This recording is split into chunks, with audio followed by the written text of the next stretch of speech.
A very warm welcome back to the Executive Digital Notary Weekly. As always, I'm your host, Ansel. And I'm Diesela.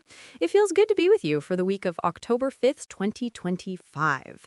And Ansel, the ground is, it's definitely shifting beneath our feet. Yeah. I mean, from right here at home to all the way over in Europe. It certainly is, Gisela. Let's start with the big news out of Washington, D.C. A bill we've been tracking has been reintroduced. Okay. And it's a potential game changer, the Secure Notarization Act of 2025. That's H.R. 1777, and it's aimed at a problem every remote notary knows well. You perform a remote notarization for a document that has to cross state lines. Right. And you just have to, hope the other states' laws recognize it. This bill wants to create a national floor, a set of minimum standards to make interstate RON seamless. It's a necessary step for the digital age, but there's a piece of this bill, Gisela, that speaks to the heart of what a notary should and shouldn't be. It's taking direct aim at the notario fraud problem. And thank goodness for that. For anyone who doesn't know, in many Latin American countries, a notario público is a high-level attorney. Here in the U.S., some notaries have used that confusion to pretend they can offer legal advice. Exactly. Especially on complex immigration matters. It's predatory, plain and simple. It is. We saw Florida's new law cracking down on this take effect over the summer. Right. Which was a huge step for consumer protection. This federal bill would take that principle nationwide.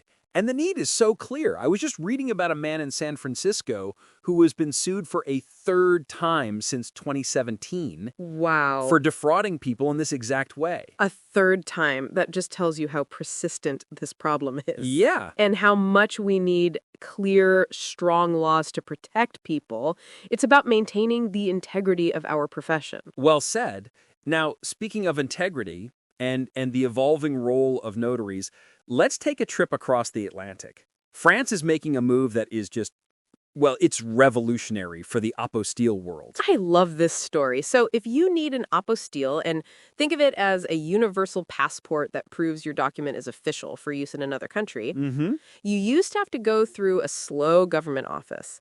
As of this year, France has handed that power over to its notaries, the Notaires de France. It's a massive decentralization. They've essentially said, instead of one clogged government pipeline, we're opening this up to our entire trusted network of thousands of legal professionals. It's a profound vote of confidence, and it's all about speed and efficiency.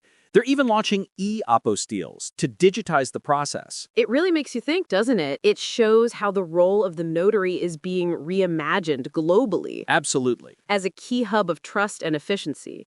But as we embrace this digital efficiency, there's always the other side of the coin. And we got a tough reminder of that this week. You're talking about the data breach at Mobile Notary Zone. It's a hard story to report. A breach where clients' most sensitive information was stolen.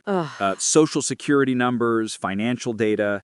It's a real-world example of the risks in our digital transition. It's just awful for everyone involved, and it highlights the vulnerability of holding so much sensitive data in one central place. Right. It's a single point of failure, which, in a way, brings us to the technology that promises a different path. Exactly. The very structure of that breach is what blockchain notarization is designed to prevent. Okay. Instead of one server that can be hacked, blockchain creates a distributed, unchangeable ledger.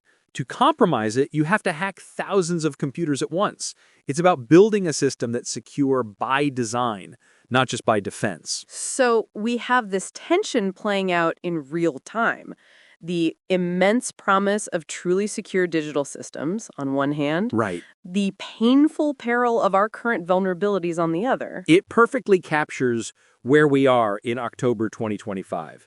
We're on the bridge to the future, and we can see the destination, but the journey there still has its dangers. A lot to watch in the weeks ahead. That it is. And that's our time for this edition of the Executive Digital Notary Weekly. Join us again next week. Now, here's a question we'd like you to think about until then. As our profession becomes more digital and more powerful, what is the single most important step we, as notaries, should be taking to balance the race for convenience with the duty to protect our clients.